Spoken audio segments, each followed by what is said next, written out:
اللہ سبحانہ وتعالی فرمائی اے زما خوگ نبی یقیناً تمنگر علی گلے دی خلق تا دین بیانون کے او زیر ورکون کے او یر ورکون کے د دین بیان په دې دوه انداز باندې کیږي. خلق لزیری ورکول په نیکو اعمالو چې د بندگانو د الله رب العالمین نه امید او رجا پیدا شي او جنت سره شوق پیدا شي او د دې عمل په قدر پوه شي. کم نیک عمل چې وي دي ته وي مبشرا. هر نبی چې راغلی دنیا ته هغه زیری ورکوونکی او دویم صفت زمونږ د نبی صلی الله علیه وسلم او د هر پیغمبر دا دی ونذیر او یره ورکوونکی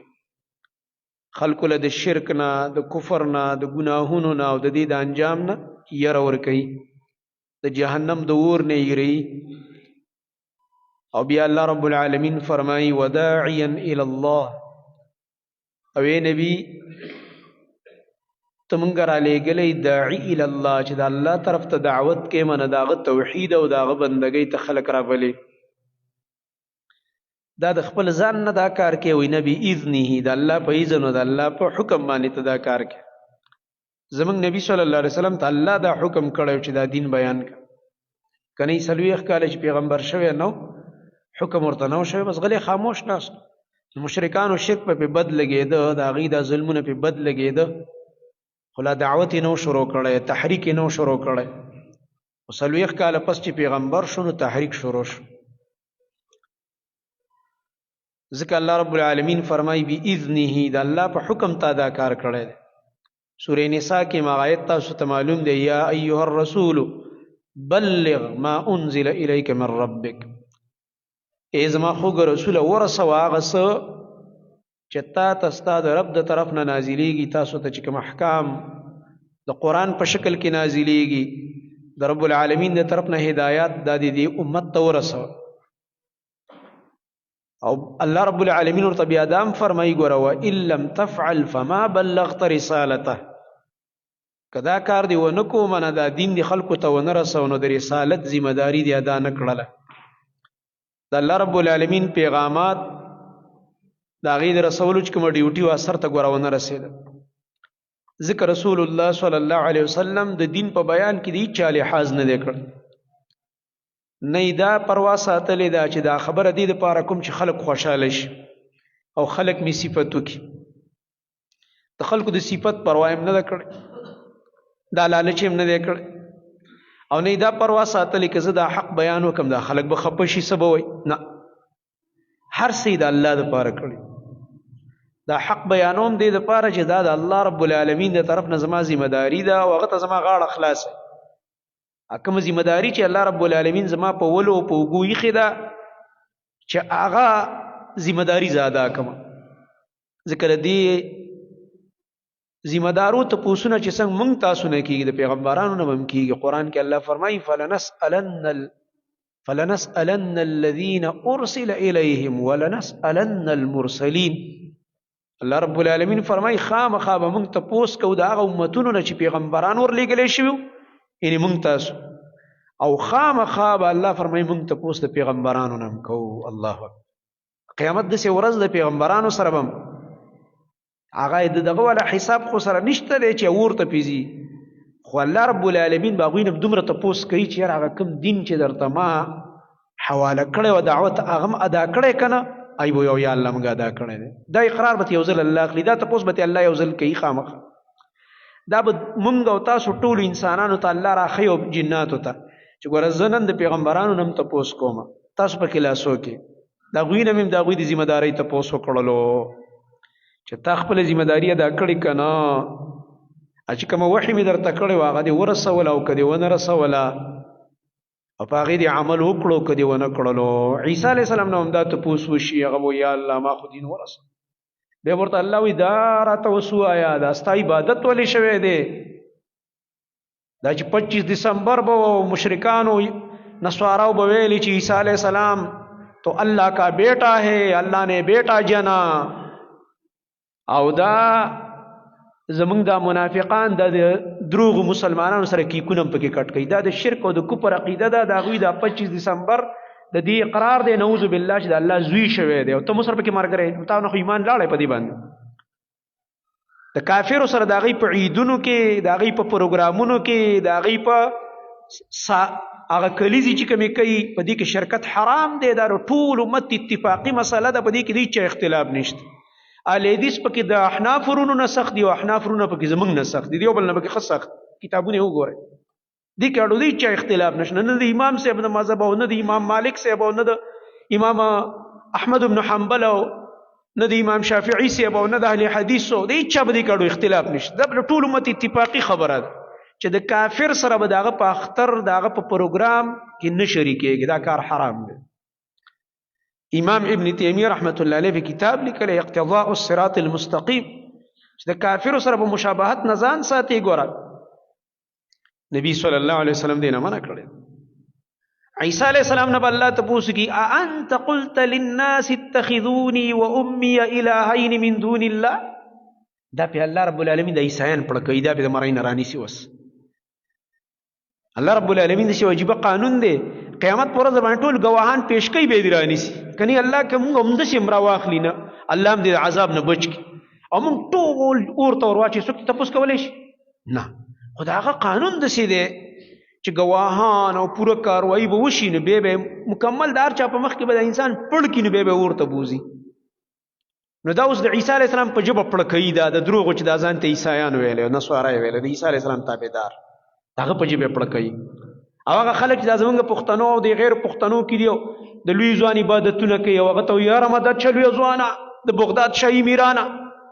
او ما نیولې لمن ستا ده او ستا قدم په هر چا بر دی او د هر یو ولي په سر دی او دا مې کړي دي او 11مه مې در کړې ده ستا په نوم باندې. دا به الله د دې پیرانې پیر صاحب په دې خوله تباه کوي. قرآن کې الله فرمایي چا چې زما د اولیاو او د بندگانو نیکانو عبادت کړی دی،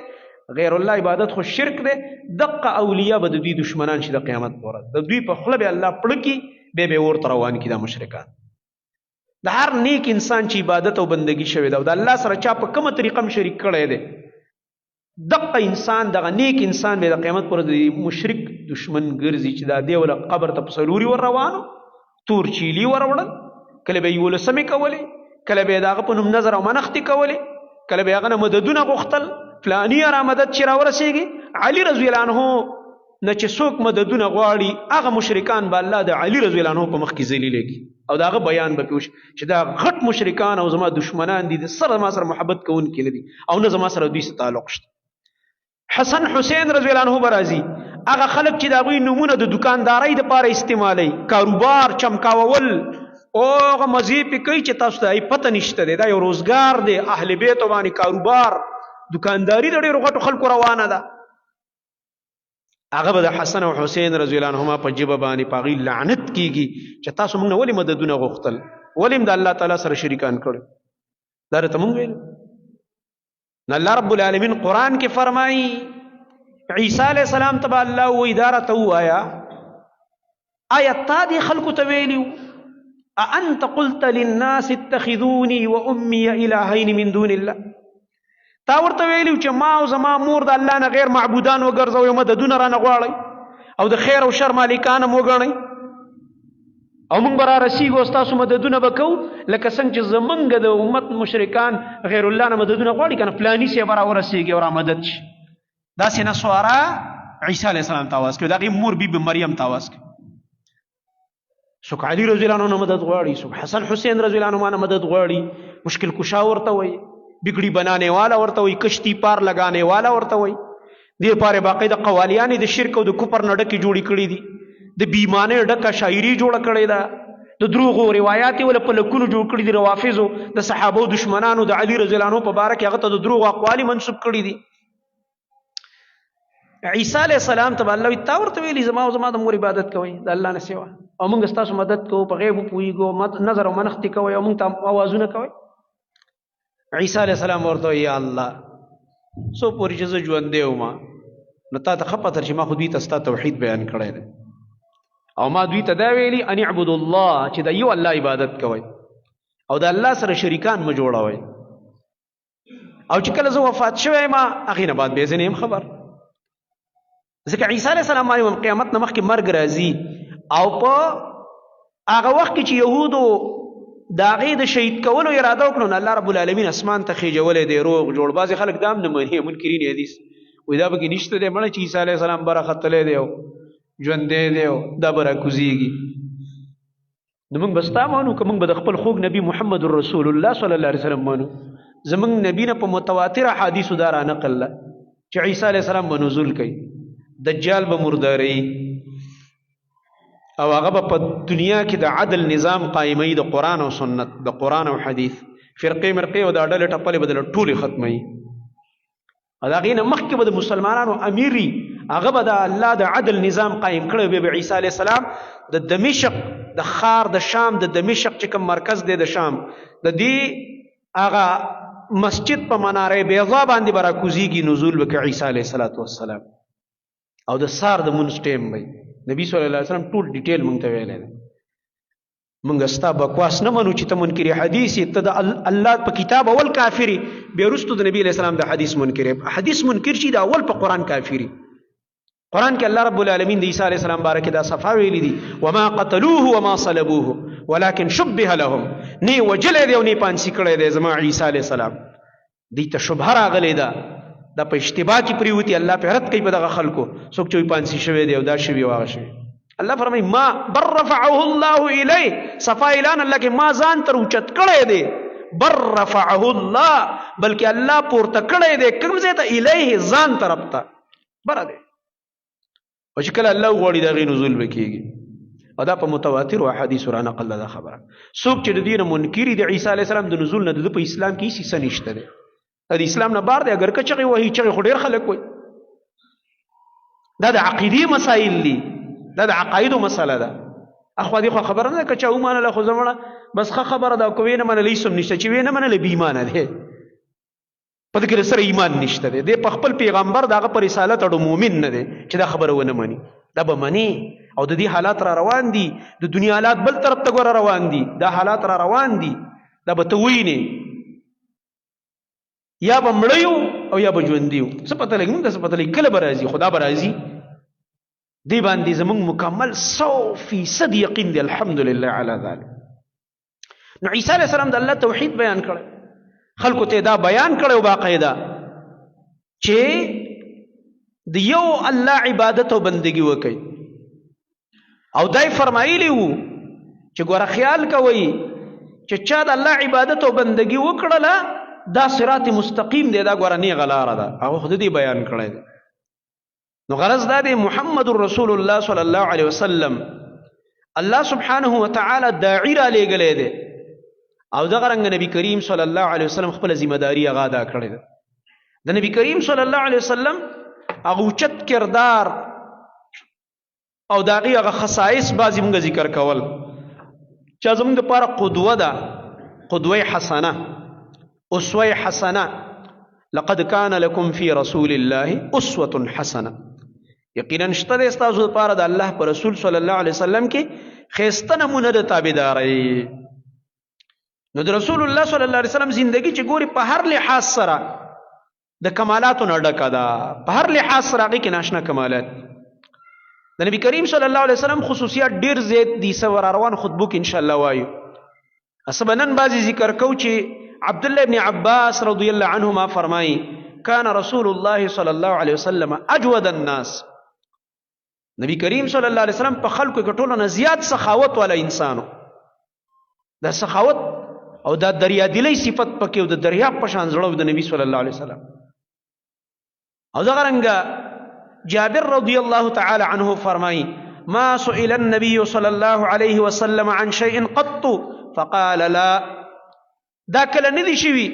چې نبی کریم صلی الله علیه وسلم نه دی یو څیز غوښتی شوی ورسره دی وي او هغه دی وایي چې نه نه در کوم در یو خدای چې نه نبی علیه السلام ویل نشته او چې څنګه به راغه بیا به یې ملګري راغوته چې راشئ هغه تاسو کوم څیز غوښته واخلئ چا نه به یې څه نه مني کول دا د رسول الله صلی الله علیه وسلم هغه د سخاوت ډېر ناشنا صفت د 3 جمعې مخکې مې راته هغه واقع هم ویلې وه چې رسول الله صلی الله علیه وسلم مونځ وکړو سلام یې راوګرځو نو سنت طریقه د نبی صلی الله علیه وسلم عادت مبارک دا و چې امام با قوم ته رامخ کوي، نبی علیہ السلام به قوم ته مخامخ کېناست مانځه نه بعد اذکار به کول. دا په جمع دعاګانې نشته چې کوم دا زموږ خلک دي، دا زموږ رسم او رواج او بدعات دي. نبی علیہ السلام به اذکار کول، صحابه هم اذکار کول. بیا به چا تپوس کوه بیا وکړو، یا به نبی علیہ السلام سیو 2-3 منټه سي نصیحت خبره وکړله، خو اذکار به نبی علیہ السلام کول. مرګري به هم ناستو اذکار وته. رسول الله صلی الله علیه وسلم فورا پاسېد او د دې ملګرو په دې اوږو یې خپې واړولې، چې په تادۍ کې لاړلو، کور ته ننوتو. صحابه کرام هم داسې تعجب یې وکړلو چې دا خو د رسول الله صلی الله علیه وسلم عادت مبارکه نه دی چې سلام وګرځي او بیا په منډه پاسېږي، اذکارو ته ناستي نور کړ. تشریف فرمایي مونږ سره. نو بیا وروستو چې نبی کریم صلی الله علیه وسلم راووتو تشریف یې راوړو، نو دا خبره یې وکړله. صحابو ته ویلې زه پوه شم چې تاسو باندې به دا زما دا نن دا کار ناشنا لګېدلی، خو اصل وجه دا وه چې په دې مونځ کې ماته د سرو زرو یوه ټوکړه را یاده شوه چې زموږ په کور کې پرته وه. نو بیبیانو ته لاړم او دا مې ورته حکم وکړو چې فورا دا د کور نه بهر کوي چې د دې نن شپه مونږ کره د دې سونې رانشي. الله دا د نبی کریم صلی الله علیه وسلم هغه عجیبه صفت، د سخاوت عجیبه صفت. دغه رنګه انس رضی الله عنه چې 10 کاله د نبی صلی الله علیه وسلم خادم پاتې شوی دی، هغه فرمایي ما سئل رسول الله صلی الله علیه وسلم علی الاسلام شیئا الا اعطاه. نبی کریم صلی الله علیه وسلم نه به چې چا یو څیز وغوښتو او هغه به ورته ویل چې زه مسلمان یم او مؤمن یم او زما دې فلاني څیز ته ضرورت دی، نبی علیہ السلام به ورکاو. نبی علیہ السلام خو د کافرو سره چې کوم ګاونډ کړی، یهود چې کوم معاهده یې ورسره کړی وه په مدینه کې، د هغوی به هم خیال ساتلو د غیر مسلمو. یو د هغوی سره هغه اخلاق دي او هغوی سره اخلاقي رویه ده او مروت دی د کافر سره، دا بیله خبره ده. یو ولا او برا مسله ده، کافر سره به ولا او دوستانه نه کې، د زړه مینه به ورسره نه کې، د الله دپاره به دې ورسره نفرت. لکه وختي مې راته ویلې دا کوم خلک کرسمس کیکونه کټ کوي د هغوی سره، هندوانو سره په دیوالي کې شرکتونه کوي او غرنګونه په ځان پورې راکوي، یا نور بل کافر سره د هغه په کفر کې شریک دی. مجوسیانو به اختر مناوه، نوروز اوس هم د ایران والا دا مجوسیان دي زاړه، د دې نوکونه ټول مجوسیانو د ایرانیان چې کوم دي دیم نوروز اختر مناوي، دې کې به شرکتونه نه کوي. بله ورځ ایران والا او دا کم چې دا مجوسیان دي پخواني، هغوی شب یلدا مناوي چې په کال کې ټولو نه اوږده شپه په جمعې کې په دې شپه آتشبازیانې کوي او مستیانې او بې حیایانې او څه او څه لوبې کوي. دې نه به سړی ځان ساتي، دا حرام کارونه دي، د کافرو پیښې به نه کوي. تا سره کمپلیټ مکمل دین دی، کافر ستا تابعداري نه کوي، ته دونه بې غیرته شوې ته تابعداري کوي. تعالی الله محمد رسول الله را لېږلی صلی الله علیه وسلم، او ما او تا ته دا ویلي چې لقد کان لکم فی رسول الله اسوة حسنه. ته خپل پیغمبر ته ګوره، دغه ښایسته نمونه ده د تابعدارۍ، او ته لګې په بل پسې روانې د بل چا پیښې کې، د خلوی بې غیرتي ده. انس رضی الله عنه فرمایي نبی کریم صلی الله علیه وسلم کې د سخاوت دا ماده وه. دغه رنګه نبی کریم صلی الله علیه وسلم له یو سړی راغو او د نبی علیہ السلام نه سوال وکړو چې جی مال لک سراکا، فاعطاه رسول الله صلی الله علیه وسلم غنما بین جبلین. نبی کریم صلی الله علیه وسلم سره په دغه وخت کې ګډي او بیزی وي، ګډي او چیلې، او د دوه غرونو مینځ کې دا ټوله وادي ته ډکه وه چې دا به څومره وي، څومره به وي، څو سوه به وي، الله اعلم. هغه ټول ورته نبی علیہ السلام وایي دا څومره د دې دوه غرونو منځ کې دغه ګوري دا دره چې ته ډکه ده د ګډې او چیلې ورته ښکاري، سړی وایي دا ټولې بوزه ځان سره، ځه دا ستا شو. سړی حیران دریان پاتې شو، دا څنګه انسان دی؟ صحابه کرام هم حیران شو. یو کس لیدار څه ورکړو، زه دا ویسه ځان سره، دا ټولې روانې ګپې نه لګو. نبی علیہ السلام داسې نه لکه ستاسو په الیکشن کې چې دا بنډلین دله راځي او د دروغو اعلانونه درته کوي، زه به دا وکړم او زه به ګیس داسې کوم او بجلي به نه دي، بجلي اوسه پورې سمه شوه، نه د ګیس سم شو او نه د ایمان په ځای شو. خفه کېږئ مه، په 15,000 او په 10,000 روپۍ ایمانونه خرڅوئ په دې بې غیرتو خلکو، په دې بې ایمانو باندې، په دې بې دینو باندې، او هغه د فرعون په شان غټې غټې خبرې کوي، زه به دا وکړم او زه به دا وکړم. هېڅ هم نشي کولی. ته په خپله د سړي زوی نه یې، نو ته به ما له څه راکړې، ته به بل له څه ورکړې چې ته زه به دا وکړم او زه به دا ملک ځکه تباه او برباد دی. موږ په داسې بېدینو باندې اورېدلي یو چې د دوی د لاس اړو د خیر کار کېږي نه، ځکه د خولې نه بکواس راوځي. هغه دعوې به کوي چې هغه رب کارونه دي، دی وایي دا زه کوم، وایي ځکه الله ذلیل هم کړي، دا قوم هم ځکه ذلیله دی. سم ورځ نه ني دا خلک. نبی کریم صلی الله علیه وسلم دا غپونه نه لګول چې تشیلانونه بکې په تقریر کې وزیر اعظم بم دروغ وي او گورنر بم دروغ وي وزیر اعلی هم دروغجن او صدر هم دروغجن ټول د بندلینو یو معاشره د زمونږ دا محمد رسول الله دی صلی الله علیه و آله وسلم وای بوزه دا ټول ګړې چیلې روانه ځه ستاسو سړی ټول روانه کړل د نبی علیہ السلام ناشنا سخاوت دنیا ولیده. او بیا دا سړی انس رضی الله عنه فرمایي خپل قوم تراغه فاتر رجل قومه فقال سړی چې خپل قوم تلاړ او دا ټول ګړې او چیلې بوتلې چغې کړې په خپل کلی کې او ناره ولګولا یا قوم اسلموا اے قوم اسلام راوړی. قوم له اسلام نه راوړی دی به صرف مسلمان شوی. اے قوم اسلام ترا شهیدی دین ترا شخص دین دی. او بیا आवाज کو فوالله ان محمدا ليعطي عطيه رجل او بل روایت کې راځي ليعطي عطاء ما يخاف الفاق. الله مې دې قسمی بشک محمد رسول الله صلی الله علیه وسلم داسې وجیبه انسان دی چې تاسو غواړي هر څه دل درکې او د غریبۍ نه یریږي او د لوګي نه یریږي چې زه به سخرم چې سو سره یې بدل درکې او هغه سره اړو دا پروا نشته چې یاره زه به بیګاله سخرم. دا هغه پیغمبر دی چې دو میاشتې به عائشه رضی الله عنها فرمایي زموږ په کور کې چوله نه بلیدله د لوګي د لاس خو چې سبا سره په بیت المال کې او چا به سره نو بل به ورکول ځان لبه خپل ځان لبه نه جمع کول. رسول الله صلی الله علیه وسلم دا ناشنا صفت په نبی کریم صلی الله علیه وسلم کې د الله نبی و د فقر نه نه یریږي. دیو جنا انس رضی الله عنه فرمایي وای کله کله به داسې وشو د نبی علیہ السلام د سخاوت خبرې به چې چا واورېدې که نه یو سړی به کله کله دغه یو کلي یو د بانډې نه به روان شوی نو د دې لالچ د وجې نه به ایمان راوړ چې هلکه دا خو د پیغمبر خلکو له ډېر څه ورکوي وایي چې لا ماښام شوی به نه و نو بیا به د زړه نه ایمان راوړ چې هلکه دغه خبرې خو په ځای پرېږده چې دا نبي موږ له دنیا راکړي دي خو د آخرت ګټه ده جنت فکر به ولا بدل کړ نبی علیہ السلام سوچونه به خلکو له بدلاول. انس رضی الله عنه فرمایي وی ان كان الرجل ليأتي النبي صلى الله عليه وسلم فيسلم. نبی کریم صلی الله علیه وسلم خاطب یو سړی راغو اسلام به راوړو دین به قبول کو ما يريد الا ان يصيب عرضا من الدنيا. د دې اراده به دا وه چې مړه د پیغمبر خلکو له مالونه او صدقې ورڅه ډېر زیات ورکوي ماله به هم څه شی راکړي وایي دی به په دې نیت راغلی و ځکه قیسې به د نبي علیه السلام د سخاوت اورېدلې وې خو هغه د هدایت او د ایمان خبرې خو به لا نه وې اورېدلې که نه تقریر او درس خو به لا نه و اورېدلی او د نبي علیه السلام هغه اخلاق او کمالات خو به لا لیدلي نه و د نږدې نه صرف د دنیا خبره به اورېدلې وه دی په هغه نیت را روان شوی و.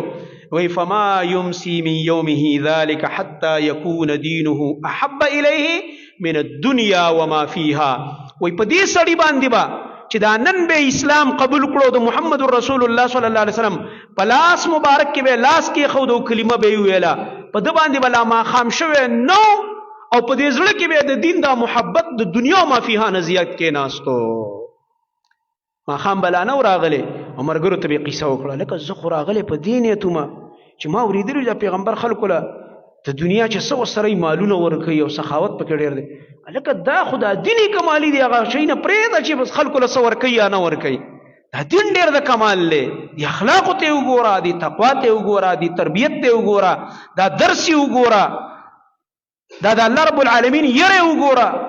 د اوچت کمالات به ولیده نو د زړه نه بچ دی مین شه په نبي صلی الله علیه وسلم باندې. نبی علیہ السلام خلکو نه زړونه اخیستل دا د رسول الله صلی الله علیه وسلم اوچت اخلاق او خیسته کردار زما محترم ورونو. او نبی کریم صلی الله علیه وسلم کې د سخاوت سره سره شجاعت او بهادری په کې ډېره زیاته وه. صحابه کرام رضی الله تعالی عنهم فرمایي انس رضی الله عنه فرمایي كان رسول الله صلى الله عليه وسلم احسن الناس وكان اجود الناس وكان اشجع الناس. نبی کریم صلی الله علیه وسلم د خلکو نه ډېر خیسته ظاهري ښکلا په نبی علیہ السلام کې ډېره زیات حسن د چهره مبارکه دومره ښکلې وه خیسته بدن مبارک دومره مزیدار خیسته بدن. او انس رضی الله عنه فرمایي د نبی کریم صلی الله علیه وسلم خوشبو ډېره خوښه وه عطر خو د عطرو نه بغیر د نبی کریم صلی الله علیه وسلم په دې خپل بدن مبارک کې د یو خوشبو خپل پرته وه چې هغه خوشبو نه په مشکو کې و نه په عنبرو کې و نه د دنیا په بل عطرو کې مونږ چرته لیدلې ده. دومره دا شخص او بدن ښایسته و د نبي صلی الله علیه وسلم او دومره خپله یو خوشبو پکې الله رب العالمین اچولې وه ښکلې خوشبو به ترې راتلله او سره د دې به یې عطر استعمالول نبي علیه السلام خوشبو یې ډېره زیاته خوښه وه نظافت والا صفا ښکلی انسان کان احسن الناس ښایسته و د ټولو خلکو نه. او دغه رنګه صحابه کرام فرمایي وایي د نبي علیه السلام د دې مخ مبارک د اثر او د ډېر ښایست د لاسه به مونږ په دې سترګو کې ولا سترګې نه شوې اچولی چې ورته م کتلی وی یریدو به زر به م ښکته کړلې دا سترګې ځکه دا سترګې به د نبي علیه الصلاة والسلام د سترګو سره میلاوېدې نه شولې او دا مخ مبارک کې اثر داسې عجیبه و او چا به چې ورته کتل مړېده به نه د نبي صلی الله علیه وسلم په دې حسن باندې تعجب کې به پرېوته چې څومره ښکلی انسان دی څومره ښایسته انسان دی. نو ظاهري حسن هم پکې الله اچولی او رسول الله صلی الله علیه وسلم د دې باوجود د سخاوت والا مو وکانه اشجع الناس او ډېر بهادر په خلکو کې هم شجاعت والا انسان هم و. یو شپه په مدینه کې د یو طرف نه څه اواز راغی داسې یو څه اوازونه راغله لکه څوک چې حمله کوي په مسلمانانو باندې او شپه ده او توره تیاره ده. نو انس رضی الله عنه فرمایي ولقد فزع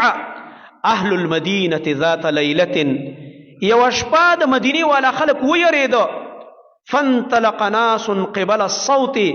خلق دا آواز طرف ته روان شو شریک اول راجمه شو بیا روان شو.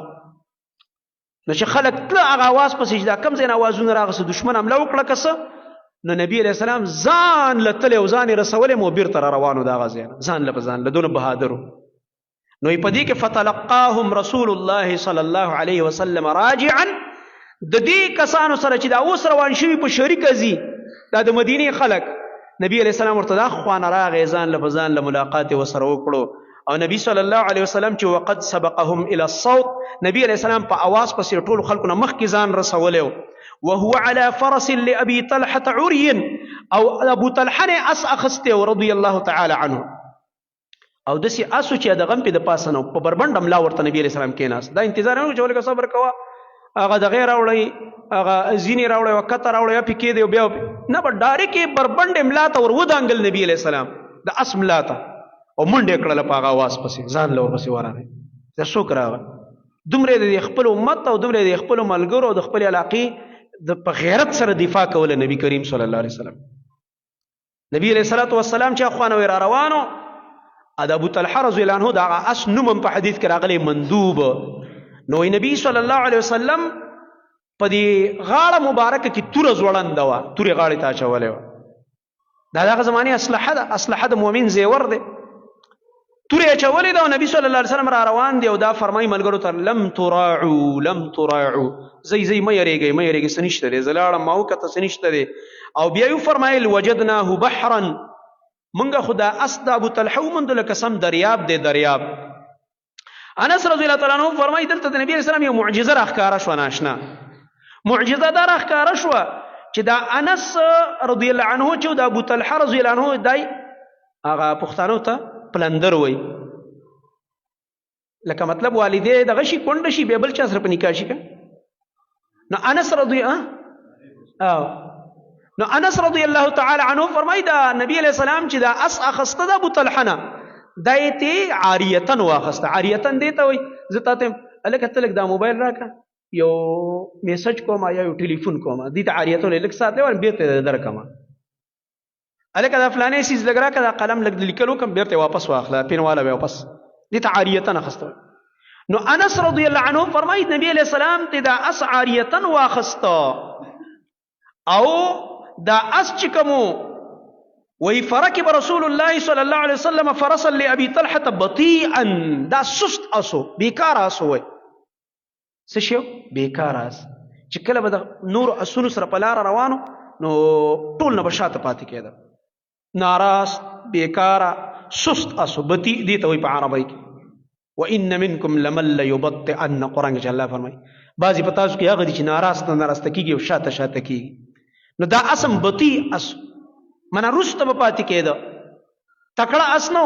نبی کریم صلی الله علیه وسلم چې په دې اس باندې څنګه کېناسته الله پکې داسې برکت واچو چې نبی صلی الله علیه وسلم ورله بحر نوم کې خدای کوي دا خصم دریاب دی. نو نبی علیہ السلام چې یو اس باندې کینی داغه د بدن مبارک برکت هم پکې راغی او بیا نبی علیہ السلام یو اس ته دریاب وای نو دا به تکړه کیږي کنه به تکړه کیږي. دیو جن انس رضی الله عنه فرمایي وی فما سبق بعد ذلك اليوم د دې اسنه چرته بیا یو رزم بل اس منډه نه د غټلې او نتی کم اس مخ کې شوی دی ځکه نبی کریم صلی الله علیه وسلم ورله بحر نوم کې خو الګا دا قسم دغه دی دریاب دی تکړه اس دی دا د رسول الله صلی الله علیه وسلم معجزه په خپل سترګو باندې ولید هغه اس د ابو طلحه رضی الله عنه چې هغه بتلې نه شو پلاره د نور سنت بشاته پاتې کېدو د رسول الله صلی الله علیه وسلم د دې کلماتو د وجنه او د بدن مبارک د برکت د وجنه هغه بیا د ټول سنت مخ کې روانو او هغه نه چرته یو ورځ بل اس مخ کې شوی بیان دي دومره تیز شو دومره تکړه شو هغه دا د نبی کریم صلی الله علیه وسلم معجزه هغه الله رب العالمین راخاره دغه رنګه په حدیث کې راځي براء ابن عازب رضی الله عنه فرمایي وی كنا والله اذا احمر البأس نتقي به وی په الله مې قسمی مونږ به چې کله به د کافرو سره جنگ او د جهاد میدان به ګرم شو او دا جنگ به را سور شو منه جنگ به ګرم شو مونږ به په نبی علیہ السلام پورې هغه خواله به هغه باندې وزن بچ کوو ځکه نبی علیہ الصلوۃ والسلام د سیو چې دا هغه خواله به چې ورغی نو هغه جنگ کې بهادر ډیرو موږ زموږ دفاع په دې ځای کې کېږي د نبی صلی الله علیه وسلم خواته ورټولېدو او بیا فرمای وان الشجاع منا للذي يحاذي به يعني النبي صلی الله علیه وسلم په مونږ کې به بهادر انسان هغه چې نبی صلی الله علیه وسلم سره میزان په جنگ کې برابر او ځکه نبی کریم صلی الله علیه وسلم په جنگ کې شجاع ډیرو بهادر ډیر زیاتو نو د صحابه زړونو به ډاډو چې نبی علیہ السلام به خواته په نبی صلی الله علیه وسلم باندې به خپل زړه ډاډه کوو داس یو انسان او زمونږ د خوږ نبی محمد رسول الله صلی الله علیه وسلم. علی رضی الله عنه فرمای علی رضی الله عنه په خپل څومره بهادر دی هغه علی رضی الله عنه فرمای لما حضر البأس يوم بدر اتقينا برسول الله صلى الله عليه وسلم کله چې د بدر د جنگ په ورځ باندې دا مشرکان حاضر شو جنگ شروع شو موږ په نبی علیہ السلام ځان بچ کول منه د نبی علیہ السلام خواته کېدلو هغه باندې خپل زړه ډاټ کوو دغه خواته به موږ جنگیدلو او بیا فرمایي وكان من اشد الناس ما كان او لم يكن احد اقرب الى المشركين منه نبی کریم صلی الله علیه وسلم چې هغه خو په خلکو کې ډیر زیات شجاعت والا او مشرکانو ته ډیر نږدې ورتلو خواته یعنی د جنگ په میدان کې د کافر خواته به ورتللو او جنگیده به نبی کریم صلی الله علیه وسلم. براء ابن عازب رضی الله عنه یو ځل چاته پوسو کړو د دې صحابینه یو سړی ورته ویلی یا ابا عماره ولیتم یوم حنین د حنین په ورځ تاسو صحابه شاره ګرځولي او منډه موالي وه هغه ورته ویلي لا والله ما ولى النبي صلى الله عليه وسلم ولكن ولى سرعان الناس اي اوائلهم وی دا سکارو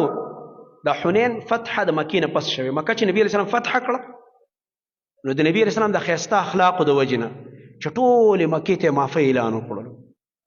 نو خلک زر زر راتلو اسلامي قبله د نبی اسلام د اخلاق نه متاثر شو چې لکه موږ ورسره ټول عمر ظلمونه کړو د دې په ملګرو تشددونه وکړه مدینې ته ورپسې بار بار ورتلو حملې هم پې کولې ملګري مو له شهیدان کړي دي قیمتي چې پای کې د نبي علیه السلام ترم دی حمزه رضی الله عنه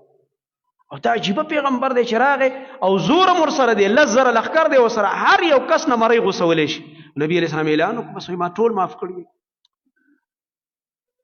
لا تثریب علیکم اليوم انتم الطلقاء تاسو ټول ته اړوي سم نه یم بس خو کچا توره اوچته کړای سره به زمونږ کاري او که کور کې دننه څوک ناست توره نه اوچتئ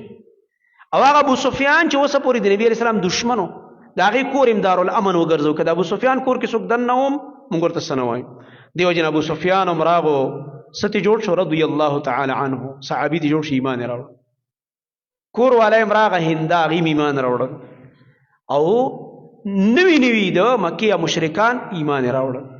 نبي علیه السلام چې مدینې نه راتلو مکې ته 10 زره لښکرو دلته پکې دا نوي مسلمانان هم شامل شو د دې نه پس چې په حنین باندې حمله کوله حنین طرف ته تلو نو 2 زره ورسره نوي مسلمانان هم ملګري شو نو څو کسان شو 12 زره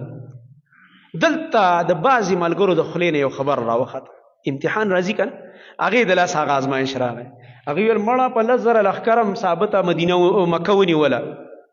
اوس خو لا 12,000 او حنین والا لا څوک دي چې موږ ته به ټینګ شي. نو د الله رب العالمین دا غټې خبرې الله نه خوښوي. همیشه خپل وسایل او اسباب به جمع کړي او دغه به چاته سپاري نتیجه الله رب العالمین. اعتماد به ټول په وسایلو نه په الله وي. نو دلته الله امتحان راوسته. قرآن کې الله د هغې تذکره کوي په سورة توبه کې وَيَوْمَ حُنَيْنٍ إِذْ أَعْجَبَتْكُمْ كَثْرَتُكُمْ فَلَمْ تُغْنِ عَنْكُمْ شَيْئًا وَضَاقَتْ عَلَيْكُمُ الْأَرْضُ بِمَا رَحُبَتْ ثُمَّ وَلَّيْتُمْ مُدْبِرِينَ. الله رب العالمین فرمایي د حنین په ورځ تاسو د خپل تعداد ډیروالی په تعجب کې واچولی چې مړه اوس خو موږ ښه ډېر یو 12,000 شو 2,000 را سره نور کسان هم ملګري شو نوي ملګري. او الله فرمایي ما در باندې امتحان راوستو هغه فراخه ځمکه در باندې راتنګه شوه. ځکه د حنین طرف ته 2 غټې قبیلې اوسېدلې چې یو ثقیف او بل هوازنو او دا نشانه بازو د غشو په ایشتلو کې ډېر تکړه وو. نو په دې کې داسې کار وشو چې دا صحابه کرام رضی الله عنهم کوم چې د نبي علیه السلام زاړه ملګري وو دا شاته وو دا نوي ملګري جذباتي نو کله دا نوی کس ډېر جذباتي نو دا مخکې شو دا نوي مسلمانان چې اوس مکه کې ایمان راوړ. نو چې څنګه هلته ور مخکې شو ډایرکټ په هغوی غشي شروع کړه او پټ ناست ورته او په غشو کې خو تکړه نو ټولو منډه واخیسته. نو ځکه برا ابن عازب رضی الله عنه فرمایي چې نه په مونږ کې اصل کې منډه هغه چا واخیسته چې هغه نوي مسلمانانو هغه اوایل کسانو ولکن والله سرعان الناس چې تادی والا کسانو هغوی منډه واخیسته. نو نبی علیه الصلاة والسلام دی پسې دا کوم کسانو چې را منډه کړه دی پسې شاته نبی علیه السلام نور فوج لا شاته دی صحابه کرامو ملګري نور ټول شاته دی. دلته نبی علیہ السلام په میدان کې د غشو باران وریږي او ځان له ولاړ دی یوازې او لګیا دی زور کوي او د مشرکانو طرف ته ورځي په دې مورچو باندې. نو ابو سفیان رضی الله عنه ابو سفیان بن الحارث رضی الله عنه هغه راغی د نبی علیہ السلام ته سورلی واګي ونیولې د الله نبي څه کوي یوازې یو دا غشو باران ته وګوره. نبی علیہ السلام فرمایي زه په یوازې ورځم یوازې په ورځم وای او بیا مرګرو پسې आवाज وکړي چې راځي راجمع شي. نو مرګرو رو راجمع شو. دا نوي چې کوم مسلمانانو د مکې او مشرکانو چې ایمان یې راوړو هغوی منډه واخیسته اوله کې یو افراتفري راغی امتحان هم راغی. الله رب العالمین ورته وښودله چې په تعداد به بروسه نه کوئ بلکې زما په مدد به بروسه کوئ الله به مدد کوي. نو بیرته الله رب العالمین بیا راغونډ کړه او بیا ول الله فتح ورکړه او دومره غنیمتونه راغه چې شمار یې بیا نه وینځي غلامان پکې راغه اوخان پکې راغه ګډي بیزې پکې راغې نغد مال پکې راغې. الله رب العالمین ډېر لوی دغه ورکړه فتح. او نبی علیہ السلام په دغه وخت کې چې دا غشي وریږي نبی صلی الله علیه وسلم دا سورلی مخکې کوي زور ورکوي چې مخکې لاړه شي ځان له پاتې دی او نور ملګري لا شاته دي. او په دې وخت کې نبی علیہ السلام فرمایي چې انا النبي لا کذب انا ابن عبد المطلب زه د الله پیغمبر یم دا خبره د دروغو نه ده زه د الله حق پیغمبر یم او که څوک مې نه پیژنئ نو زه د عبدالمطلب بچی یم عبدالمطلب یې نیکه منا زه د هغه نوسی یم د هغه د خاندان یم ځکه د نیکه یو کردار اگر چې په حالت د شرک کې تیر شوی دی د شرک په حالت کې تیر شوی دی. رسول الله صلی الله علیه وسلم هغه دلته صحابه کرام فرمایي مونږ تعجب وکړو د نبی کریم صلی الله علیه وسلم د بهادری او د شجاعت. د نبی صلی الله علیه وسلم ډیر صفات او ډیر ناشنا خصوصیات چې د هغې څه تذکره انشاءالله را روانو خطبو کې کوو. بس صرف دا یو خبره به ذکر کوم اخره کې چې عبد الله ابن عمرو بن العاص رضی الله تعالی عنهما نه نقل لی هغه فرمایي چې د رسول الله صلی الله علیه وسلم صفات په مخکنو کتابونو کې هم او په تورات کې د رسول الله صلی الله علیه وسلم دا صفات ذکرو چې لیس بفظ ولا غلیظ ولا سخاب بالاسواق ولا يدفع السيئة بالسيئة ولكن يعفو ويصفح. د نبی کریم صلی الله علیه وسلم په باره کې فرمایي وای په تورات کې د نبی صلی الله علیه وسلم دا صفات چې کوم اخري پیغمبر راځي دنیا ته محمد رسول الله صلی الله علیه وسلم او په مخکنو کتابونو کې احمد نوم لیکلی شوی صلی الله علیه وسلم د کوم بیان چې عیسی علیه السلام خپل ملګرو ته کړی او په قرآن کې سورې صف کې ذکر دی چې ومبشرا برسول یأتی من بعد اسمه احمد زه تاسو له زیره در کوم په هغه رسول باندې چې زمانه بعد به راځي د هغه نوم به احمد وي صلی الله علیه وسلم. او اوسم دا چې کوم انجیل دی موجوده سره دی چې تحریف پکې شوی دی په دې کې هم د نبی کریم صلی الله علیه وسلم په باره کې دغه پیشنګویي موجود ده. او یو وخت کې مونږ یو عیسایو دی ګورنمنټ کالج کې او هغه اسلام راوړل الحمدلله یو غنټه درس ورته موږ ورکړو ما ځان سره انجیل مې وړو او پاغي کې مرته خو دل مالدا وګوره زموږ د خوګ نبی صلی الله علیه وسلم پیشنګوي تاسو په کتاب کې ابي ډېر متاثر شه الحمدلله به مرته کلمه ویل او بیا اسلام تراغه د الله رب العالمین په توفیق باندې اگر چې هغه ته ډېر تکلیفونه مراغه کور والا ټول ور سره بایکاټ وکړو غم خادي او کور نه مشړلو ډېر مشکلات موږ به تسلی ورکوله او است خبر نه الله رب العالمین دې تر مرګ پورې په دین استقامت ورکړي خو الحمدلله حق لکو په دین باندې ځکه چې هغه ټول خبر او درس واورید الحمدلله او دین اسلامي قبول په مخکنو کتابونو کې د نبی صلی الله علیه وسلم دا صفات چې دا څنګه پیغمبر دی لیس بفظ بد زبان نه دی غلط الفاظ نه وي کنزل نه کوي دا پیغمبر ولا غلیظ سخزړی نه دی چې زړه کې کینی حسدونه او سخزړی او دغه رنګ چا سره اړو نرمي او رحم پکې نه دا څنګه دی او دغه رنګ ولا سخاب بالاسواق او دا زمان نبی دا په بازارونو کې چغې او سورې نه وای بعض خلکو دا عادت دی بازار کې دا چغې وای دا سپک کاری کوڅو کې به چغې وای لارو کې به आवाजونه کې چغې به وای دا سپکو خلکو کاری د دین مونږ اسلام منی کړی د سپکو کارونو نه او دغه رنګ ولا يدفع السيئه بالسيئه او د دې پیغمبر بل صفت دا دی چې څوک سره بد وکي دی د بدو په جواب کې سره بد نه کوي دیو جن نبی رسول الله د خپل ذات په باره کې چانه بدل نه دی اخسته خپل ذات په باره کې او د دین باره کې چې چا څوک به به بدل اخسته د دین خلاف نه شو برداشت کوله او کدا هغه د ذات په باره کې بچا یو زیاته وکړو نبی رسول الله با معاف کړه کثیر جمعه مې واقعیت بیان نک صادره ول په مړی کې واچو زور مولور کو نبی رسول الله مرتبه ته وخاندل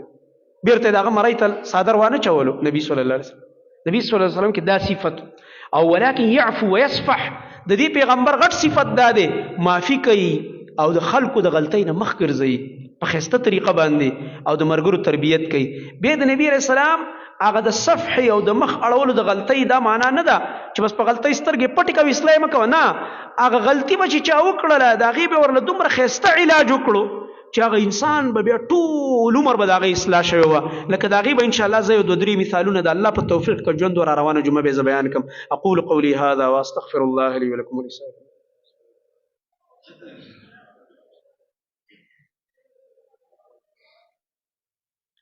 إن الحمد لله نحمده ونستعينه ونستغفره ونعوذ بالله من شرور أنفسنا ومن سيئات أعمالنا من يهده الله فلا مضل له ومن يضلل فلا هادي له وأشهد أن لا إله إلا الله وحده لا شريك له وأشهد أن محمدا عبده ورسوله صلى الله تعالى عليه وعلى آله وصحبه أجمعين أما بعد فأعوذ بالله السميع العليم من الشيطان الرجيم من همزه ونفخه ونفثه لقد كان لكم في رسول الله أسوة حسنة لمن كان يرجو الله واليوم الآخر وذكر الله كثيرا يوم القريوي ما تدعاو کوي او پریشانی می د ډیره زیاته خصوصي دعاګانې وکړي الله رب العالمین دې د ټولو مسلمانانو چې هر قسم پریشانې نه دي د مجلس کې کم ملګری ناس دي کم چې دلته نشته دي غایبانه دي الله رب العالمین دې ټولو پریشانې نه ختم کړي پریشانې د ختمېدو دپاره چې د استغفار ډېر کوئ زما محترم ورونو اوس ګناهونه هم ډېر شوي موږ تاسو ټول ګناهونو کې ککړ استغفار بخنه شپې چوده کېږي موږ تاسو ټول بغیر د توبې نه موږ وده نه شو چې الله رب العالمین ته توبه کوو او بل زما محترم ورونو د پریشانۍ د خاتمې یو غاټ ښایسته علاج دا دی په دې معاشره کې کمزوري خلک وګوره هغوی سره احسان وکړه دا اړه به یې ټول ورځ داسې خوشحالی وګوره یتیمانان او یو کوټ ورلواله بنین جرابې څومره یخني د خپلو بچو له دا موږ اخلو که نه خپل خاندان کې به د یتیمانانې بل طرف ته مزه خپل خاندان کې به دي په دې محله کې به او د خپل وس مطابق هغوی له چې څوک هم در باندې خبر نشي او څه ورله واخله د یتیم په سر لاس راکاږه دې سره د الله سبحانه وتعالی د طرف نه داسې عجیبه نعمتونه راځي اړه به دې خوشحالی غمونه به دې ختم شي که د یو مظلوم د یو کمزوري انسان او د یو محتاجه او د یو کونډې رنډې او د یو یتیم دعا دې واخسته یاد ساته ګوره دا دعا ډارې به راځي د قبولیت دپاره الله سبحانه وتعالی به دې اطمینان نصیب کړي بل لا حول ولا قوة الا بالله ډېر ویل او هغه دعا الکرب د غم دعا ویل لا اله الا الله العظیم الحلیم لا اله الا الله رب العرش العظیم لا اله الا الله رب السماوات ورب الارض ورب العرش الكريم دا دعا ملګرو له ډېر ویل دا د غم دعا د غمونه دې سره ختمېږي دغه رنګه تلاوت ډېر کول پکار دي چې زموږ یو ورځ هم بغیر د قرآن د تلاوت نه تېره نه شي یو ټیم خامخا مقرر کا سار نه ما خام د ود کېدو نه مخکې قرآن راواخله او تلاوت سنا صحیح سوکا او هغې نه بعد چې کوم دی بیا وده کېږه دې سره زما محترم ورونو د غمونه الله رب العالمین ختموي او الله سبحانه وتعالی بنده باندې فراخینې راولي الله رب العالمین دې موږ نه ټول مشکلات بیمارینې څه قسمه مشکلات چې چاته دي الله دا ټول ختم کړي او اخره کې دعا کوو د نن دوه لوی علما هغه وفات شوي دي یو شیخ الحدیث مولانا عطا الله ساجد صاحب چې شیخ الحدیث په یو جامعه کې په پنجاب کې ډېر لوی عالم او بل حافظ عبدالرحمن مکی صاحب رحمه الله چې هغه یو ډېر خدمتونه کړي او د هغه والد صاحب چې کوم مولانا عبدالله باهولپوري صاحب رحمه الله چې دوی د دین ډېر خدمات کړي په دې ملک کې د توحید دپاره د سنتو د احیا دپاره مشکلات جیلونه تکالیف وال ټکول دی برداشت کړي دي نو الله سبحانه وتعالی دې علماء کرامو ته جنت الفردوس ورکړي الله دې ورته مغفرت نصیب کړي او الله سبحانه وتعالی دې ورسره زموږ ستاسو ملاقات په جنت الفردوس کې وکړي صفونه برابر کړي چې مشران له مخکې صفونو کې ځای ورکړي